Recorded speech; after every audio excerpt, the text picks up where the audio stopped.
નમસ્કાર દર્શક મિત્રો, અમારી ચેનલમાં આપનું સ્વાગત છે। આપણે ભારતના જોવાલાયક સ્થળોમાં આજે મુલાકાત લઈશું ગુજરાત રાજ્યના સિદ્ધપુરમાં આવેલ બિંદુ સરોવર।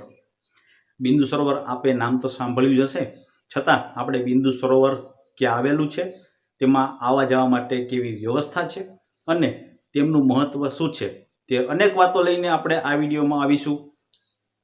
ઉત્તર ભારતના કે પછી ઉત્તર ગુજરાતના, સમગ્ર સૌરાષ્ટ્રના, ભારતના જોવાલાયક સ્થળો આપ ઘર બેઠા નિહાળવા ઈચ્છતા હોય તો અમારી ચેનલને અત્યારે જ સબસ્ક્રાઈબ કરશો, જેથી કરીને હવે પછીના જે કંઈ પણ વિડીયો આવશે એ તમારા મોબાઈલમાં નોટિફિકેશન દ્વારા આવી જશે। આપણે આજે બિંદુ સરોવરની મુલાકાત લેશું। ત્યાર પછીના વિડીયોમાં આપણે રાણકી વાવ દર્શાવવાના છે અને એમના પછીના વિડીયોમાં આપણે મોઢેરાનું સૂર્ય મંદિર તમારી સમક્ષ દર્શાવવાના છે। તો આપણે સૌ સામાજિક પ્રાણી છે, કુટુંબ છે, મિત્રો છે, સ્નેહીજનો છે। આપણા કુટુંબમાં ઘણી વખત સ્નેહીજનોનું અવસાન થતું હોય છે, તો આપણે તેમના આત્માની શાંતિ માટે 16 શ્રાદ્ધ જે આવે છે ભાદરવા મહિનામાં, તેમાં આપણે શ્રાદ્ધ કર્મ કરતા હોય છે। પરંતુ આ સિવાય આપણા ભારતમાં 3 એવા સ્થળો છે કે ત્યાં તમે આખા વર્ષમાં ગમે ત્યારે શ્રાદ્ધ કરી શકો છો। એક છે જગ્યા બદ્રીનાથ, બીજું છે બિહારમાં ગયાજી અને ત્રીજું છે સિદ્ધપુરનું બિંદુ સરોવર। ગયાજી બિહારમાં તમે પુરુષ વ્યક્તિ હોય તેમનું શ્રાદ્ધ કરી શકો છો અને બિંદુ સરોવર જે સિદ્ધપુરમાં આવેલું છે તેમાં માત્ર અને માત્ર સ્ત્રીઓ હોય, મૃતાત્માઓ, તેમની પાછળ આપણે શ્રાદ્ધ કર્મ કરી શકીએ છીએ। તો ચાલો આપણે બિંદુ સરોવરમાં શ્રાદ્ધ કર્મ કેવી રીતે થાય છે અને તેમના માટે શું કાર્ય હોય છે તે આપણે જોઈએ। આપણા ભારત દેશમાં અનેક સરોવરો આવેલા છે, તેમાંથી 5 એવા પવિત્ર સરોવર છે કે ત્યાં આપણે ધાર્મિક કાર્ય કરી શકીએ છીએ।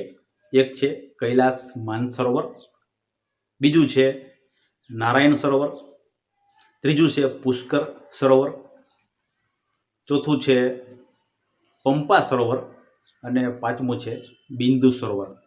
આ 5 સરોવરના સ્થાન એવા છે કે જે ધાર્મિક દ્રષ્ટિએ પણ ખૂબ જ મહત્વ ધરાવે છે। આ વિડીયોમાં આપણે બિંદુ સરોવરની વાત કરવા જઈ રહ્યા છે।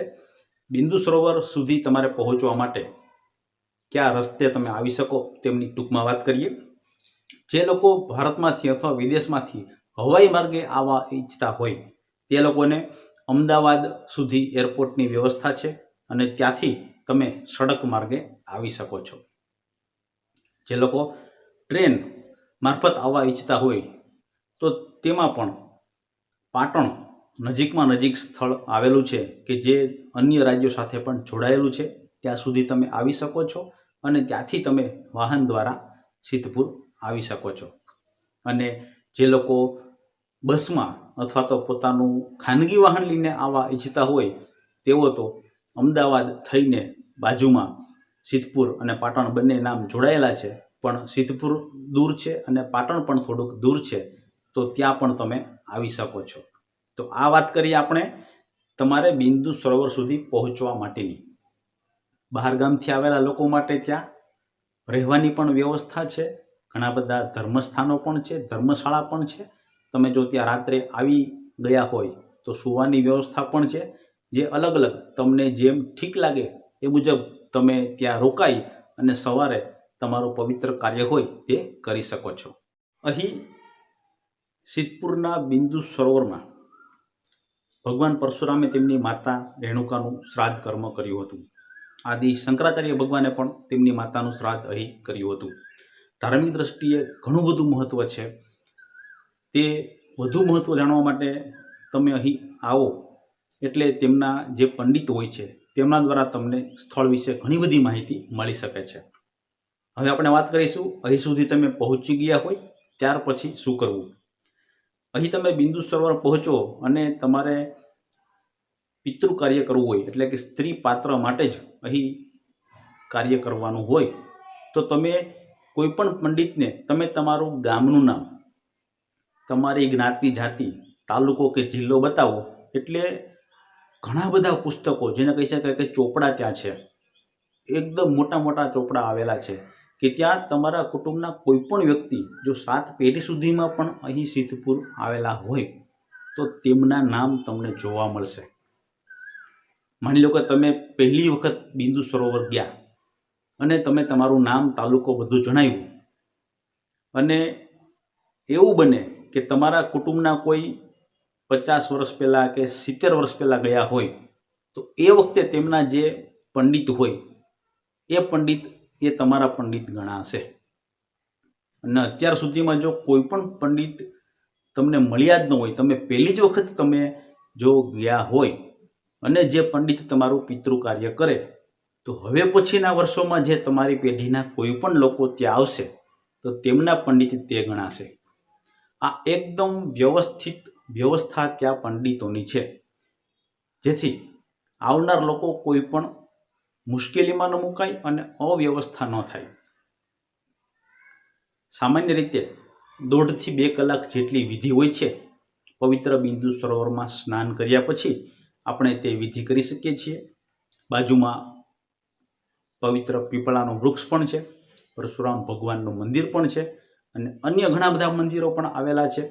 સુંદર મજાનો બગીચો પણ આવેલો છે, અને બાજુમાં ગૌશાળા પણ છે.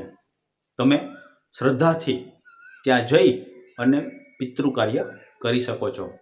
આપણા જન્મ દેનારી માં, કે જેમને આપણે ઉદરમાં 9 માસ સુધી રાખેલા છે, અને ત્યાર પછી આપણે જન્મ આપ્યો અને આપણને મોટા કર્યા, એટલે ખાસ કરીને માતૃ ઋણ અદા કરવાનો જો કોઈ પણ સમય અથવા તો સ્થળ હોય તો આ સિદ્ધપુરનું બિંદુ સરોવર છે.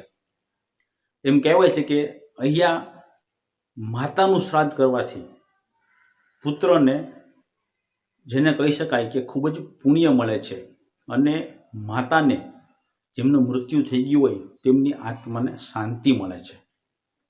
આ જે કાંઈ પણ વાત તમારી સમક્ષ રજૂ કરી છે એ ત્યાં જણાવેલ લોકો તરફથી, પંડિત તરફથી અને પુસ્તકોમાંથી તમારી સમક્ષ રજૂ કરીએ છીએ. કદાચ કોઈ ક્ષતિ રહી ગઈ હોય તો માફ કરશો, પણ આ વિડીયો બનાવવાનો અને તમારી સમક્ષ માહિતી રજૂ કરવાનો એક જ ઉદ્દેશ્ય છે કે આપણે સૌ મનુષ્ય તરીકે આપણે સારું કાર્ય કરીએ, અને આપણા સ્નેહીજનો જે આપણી વચ્ચે હવે નથી, પરલોક સિધાવ્યા છે, તેમની આત્માની શાંતિ માટે પણ આપણે કંઈક સારું કામ. અત્યારે આપણે મુખ્ય પ્રવેશદ્વાર માતૃગયા તીર્થક્ષેત્ર પર પહોંચી ગયા છે, અને ત્યાંથી આપણે આગળ અંદર જઈશું. સુંદર મજાનો વિશાળ બગીચો આવેલો છે, ઘણા બધા વૃક્ષો આવેલા છે, અને ત્યાં બેસવાની અને આરામ કરવાની ઘણી બધી વ્યવસ્થાઓ જોવા મળે છે. આ ખૂબ જ વિશાળ જગ્યામાં આવેલું તીર્થક્ષેત્ર છે, અને ત્યાંથી આપણે આગળ વધીશું. અંદર આગળ જતાં અલ્પા સરોવર આવે છે. અલ્પા સરોવર ખૂબ જ મોટું છે, અને ઉનાળાનો સમય હોવાથી તેમાં પાણી થોડું ઓછું છે, અને વિશાળ પવિત્ર પીપળાનું વૃક્ષ પણ આવેલું છે. આ અલ્પા સરોવરની અંદર સુંદર કોતરણી અને બાંધકામ તમને જોવા મળે છે. ચાલો ત્યાંથી આપણે આગળ વધીએ. અલ્પા સરોવરનું આ તમે અહીંયા નામ પણ જોઈ શકો છો, અને તેમની ચોખ્ખાઈ અને સુંદરતા બંને વખાણવા જેવી છે. થોડું પાણી દેખાઈ રહ્યું છે. ગરમીનો સમય હોવાથી આપણે વધુ તેમાં સ્નાન કરી શકીએ તેવી સ્થિતિ નથી, અને ત્યાંથી આપણે અંદર આગળ વધતા આ પવિત્ર પીપળનું વૃક્ષ છે તેમાં આપણે પાણી રેડવાનું છે. પરશુરામ ભગવાનનું મંદિર પણ આવેલું છે, જ્યાં તેમણે તેમની માતાનું શ્રાદ્ધ કરેલું હતું. આ વિશાળ જગ્યા છે. અહીં ધાર્મિક કાર્ય કરવામાં આવે છે. આરામદાયક વ્યવસ્થા છે, અને અહીં બિંદુ સરોવરના કિનારે ઘણા બધા મંદિરો આવેલા છે. આ બિંદુ સરોવર જે વચ્ચે તમે જોઈ રહ્યા છો તે પવિત્ર સરોવર છે. ત્યાં સ્નાન કરીને આપણે ધાર્મિક કાર્ય શરૂ કરી શકીએ છીએ. ઘણા બધા મંદિરો સાથે બરોબર વચ્ચે આવેલું આ બિંદુ સરોવર ખરેખર પવિત્ર સરોવરોમાંનું એક છે. તેમાં સ્નાન કરીને લોકો પોતાની જાતને ધન્યતા અનુભવે છે. તો હવે પછી ફરી અલગ વિડીયોમાં મળીશું. ત્યાં સુધી રજા આપશો અને કોમેન્ટ જરૂર કરશો.